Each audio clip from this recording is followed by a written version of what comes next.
Hello and welcome back. I am Conan Lybarian with Obsidian Portal, and this is It's in the Cards. Now, if you're not entirely familiar with what we do here, basically I'm going to crack open some random trading cards, and in one take, aside from some jump cuts, because watching me type is boring, create a brand new plug-and-play one-shot story or adventure for you to use at home at your own role-playing game table. You can check out the intro video that has the specific rules and guidelines that I use on Obsidian Portal's channel. So let's hop into it and let's crack open our next story. So a couple disclaimers, like all my videos. One, I still cannot spell. I am trying to get better, I promise. Hopefully this episode will show some improvement, but I can't promise it. Number two, I'm wearing a hat because I got a terrible haircut. And the only thing I could do to fix it is to cut it entirely way too short for my liking. So, that being said, I am looking for new hats.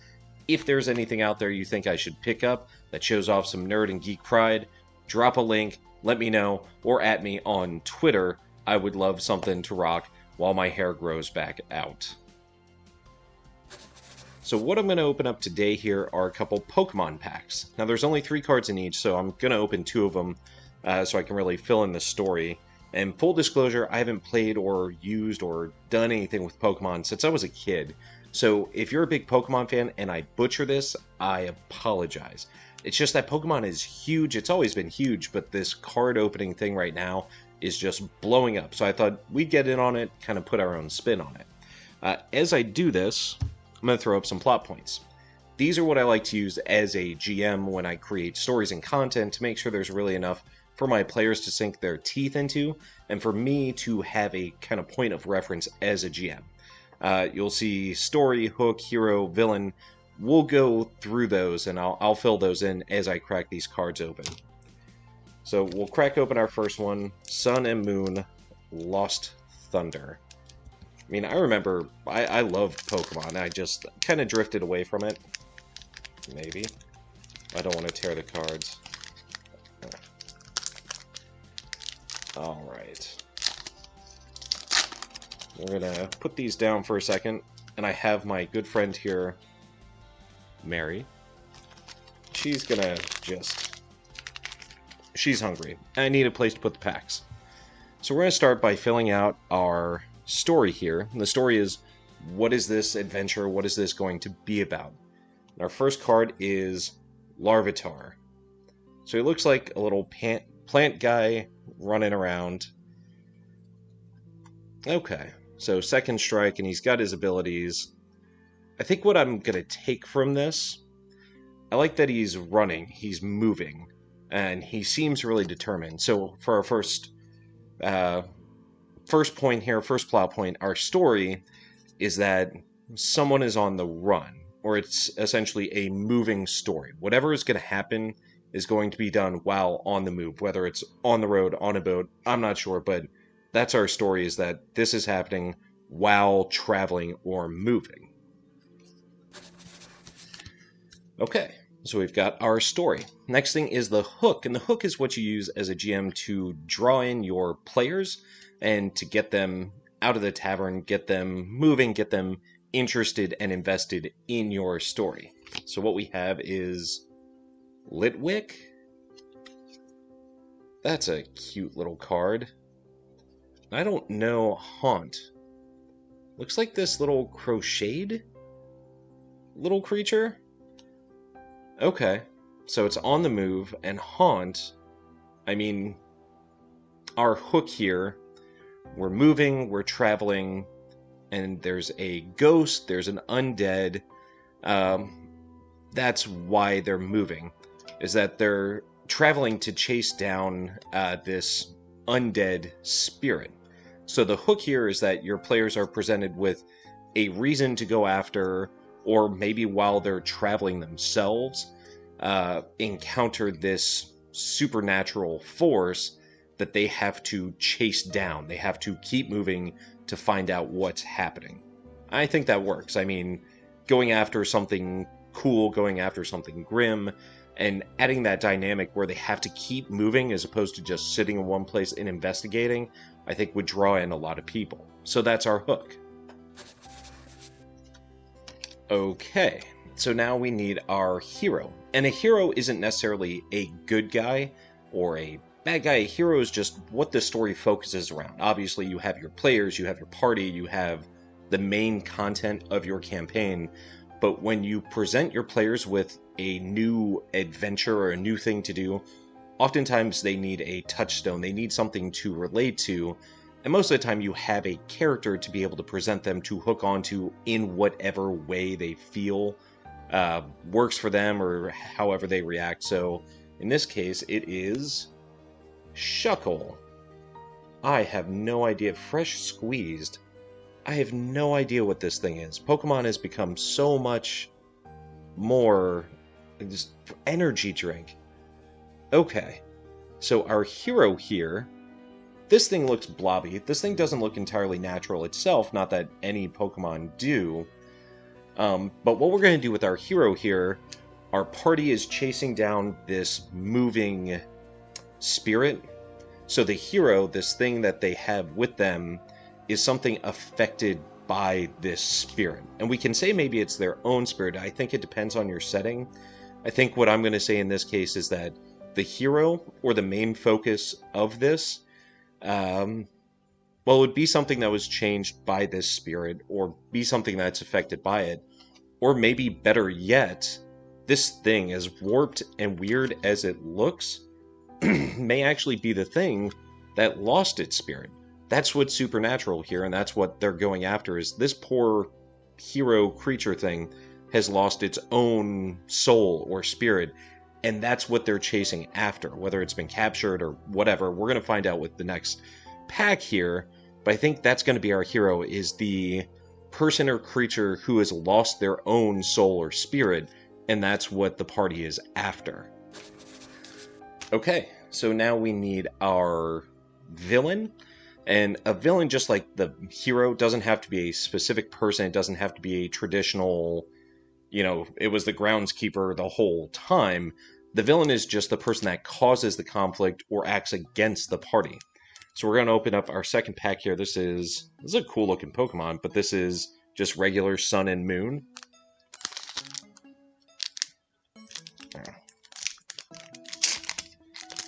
So I'm going to open them toward you, because again, this is random, I don't want to see them. I'm going to put them down, but I am going to yet again feed Mary. She's hungry.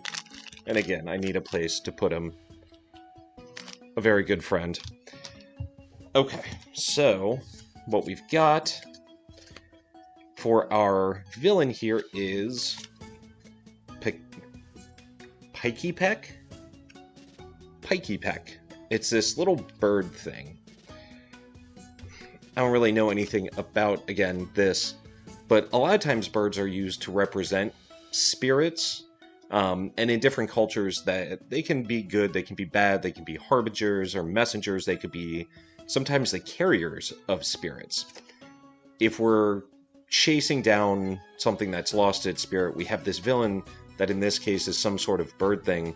We're going to say that the villain in this case is another spirit or some sort of subnatural entity that's taken this spirit. That's why they're chasing after it, is that this creature or villain, whoever this is actually taken this spirit and is on the move. That's why they're chasing after it. I think that makes a really good, engaging villain, and a reason the hook is presented, and a reason the story is what it is, where they're just continuing to move forward. Okay, so we have pretty much all the players, and we have the reason that they're all there and engaged. What we need now is the conflict. Now, the conflict is where everything meets, kind of the crux of the story, and what happens, where the villain forces action, or the hero confronts the villain, and in this case, where the party, I would say, probably confronts this villain to get back the soul of this person, of the hero themselves. What we have for our conflict is this thing is Ribombee, Fairy Wind.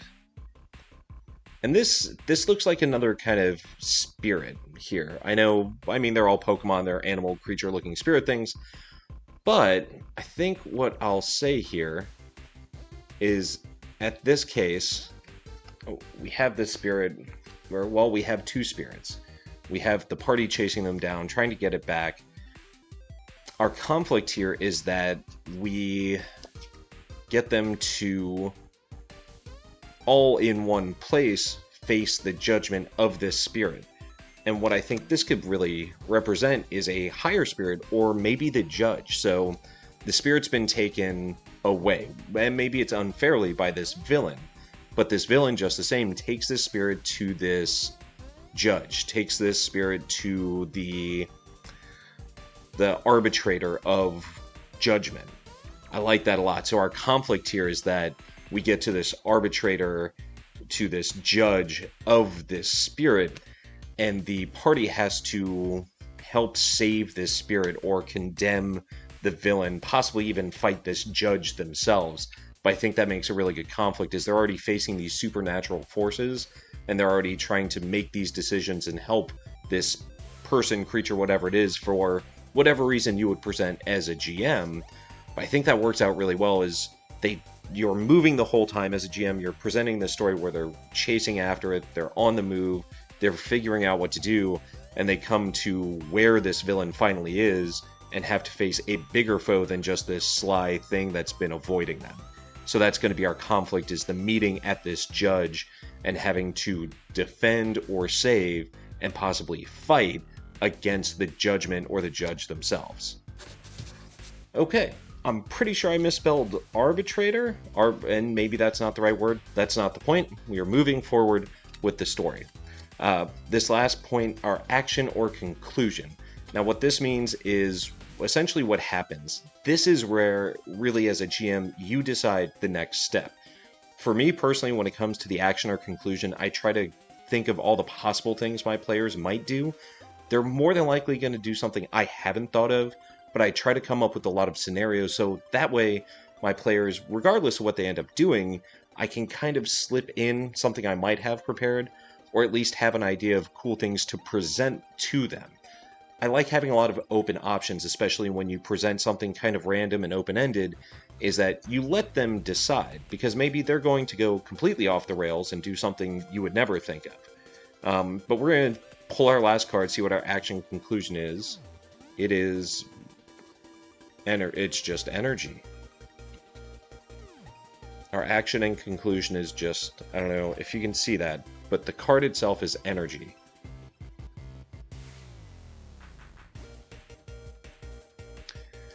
So I think this makes sense in a couple different ways.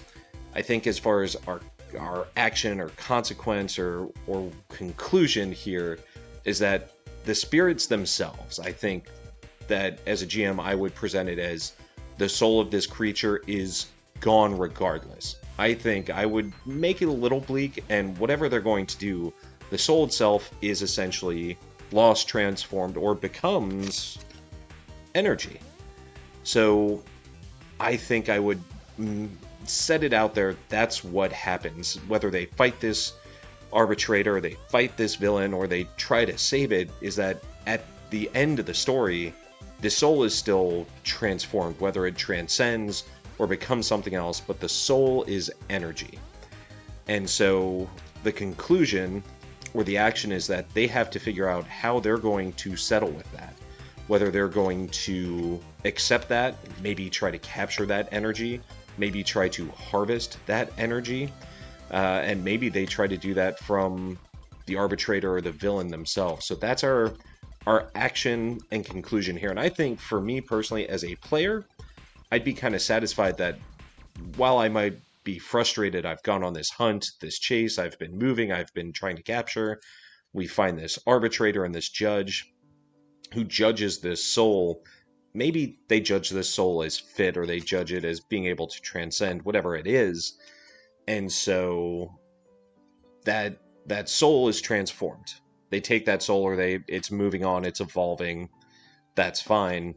And I as a player would decide, well, then I'm going to make sure it's at peace. Or if this thing can be turned into energy, I'll bet you that villain can be turned into energy. And if I really feel like murder hoboing, I'll bet you that arbitrator can be energy too. So that's our action or conclusion. I like where this goes, I think this makes for a pretty cool story, and I think it makes for a dynamic, moving story. So to go through it, the story itself happens, they're on the move. This event, as they're investigating this supernatural event, is that they have to keep moving because this hero has had their soul, and I know I keep using the word soul, but in this case, it's generic. It can be, if it's a warforged, maybe their spark of life. If it's a creature, maybe it's their spirit. The connotation here is not specifically soul as much as essence or being, and that works in a lot of different settings. Obviously, in Dungeons and Dragons, there's 1,000 different planes and more where souls or spirits or beings, whatever it is, can move through. If you're playing a cyberpunk game, maybe it's this neuromancer consciousness, ghost in the machine sort of thing. If you're playing more of a noir game or something darker like that, you may even just go with that pseudo, not necessarily religious, but kind of chasing down that unknown element and trying to capture that back from whatever element has taken it, almost like a Constantine feel. So the party is trying to capture, or rather recapture, this soul from this villain who's stolen it, and after chasing it down, they find that it's been brought to this judge, who, regardless of the circumstance, because this judge, this impartial being, has this soul in front of them, makes their judgment, and it's transformed. And it's up to the party at that point to possibly attack the villain and the judge. It's up to the party to decide to save this energy or this changed soul, or it's up to the party to set it free. However they're going to react, and you as a GM are going to really allow it to play out. Now, I have one last element here, and that's our question marks. So what our question marks are here, as I go through as a GM, I come up with a lot of ideas, and I throw out and use a lot of random things. I do not like just, cutting room floor, leaving stuff in a pile, because I might have a really great thought that doesn't work just at that moment, just in that story, but it may work great later in the story or in a different campaign entirely.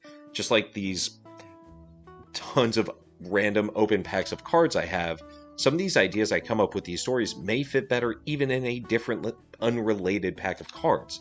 So these question marks or these wild cards are something that just adds something different or that can twist the story. And in this case, I have a last card here. It's not actually a Pokemon card. It's a Pokemon Collect, Battle, and Trade. And it's Pokemon Championships or Tournaments. One of the rules here is that I don't use the specifics of the card. It's about the aesthetic and the idea. But this could be a very good kind of continued plot. This villain, maybe they get away, and maybe this is someone reoccurring, because in this case, this villain has got to catch them all. And as the party, you've got to stop him before he does. I think that works out pretty well. I think that's a pretty good element here, and maybe it's the twist at the end, or it's you as a GM let that villain get away. I think that's a fun twist, that maybe this has happened before, and this adventure takes place after they've run across what they now realize is what's been happening. So this could be someone or a circumstance that they've faced kind of peripherally through their adventure up until now, and now even after this, maybe you decide this is the final showdown, or maybe you decide this is where the party finds out what's really going on, and they've got to go after him later on too. I think that makes for a really good wild element. Okay, so we have a pretty good story, and you could probably run through this in just one session. If you want to put this into a much grimmer setting, you could run this through a whole Monster of the Week campaign. You could do, I think, a lot of stuff with this. Now, for me personally, whenever I run a one-shot or kind of a module, I like to name it. So I really want to come up with a good title here that captures this. And we could go with, you gotta catch them all. But that's a little too on point, I think. We have, obviously, Pokemon. We have souls. We have energy. We have the chase. We have some weird stuff here, and this makes me kind of want to crack open more Pokemon cards and just to see what Pokemon really is now. I feel so out of the loop. Here's what we're gonna do. We gotta catch them all. We've got this Soul, this Judge. I have an idea. Soul's in play. I think that makes sense. Obviously, we've used the word a lot, but the point is they're chasing these spirits, the flight referencing actually moving, and the fleeing, the chasing. I think this works out pretty well. Soul's in Flight, I think a pretty basic adventure you could run really at any level. I'd be really excited to drop this into a really grim campaign. You could make this as gory and spooky as you want. This would be good, really, I think, in anything. So I am very excited for this and maybe more Pokemon card openings in the future. Let me know what you think. Let me know what you would do with these cards. Maybe some actual Pokemon experts would have some better insight just based on what these Pokemon can actually do, because I really have no idea, as much fun as I had opening them.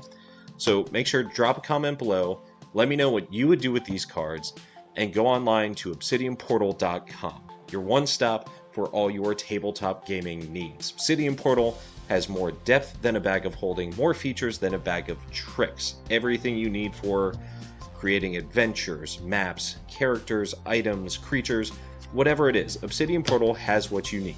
Obsidian Portal, your party doesn't just stay at the tavern. Why should your game just stay at the table?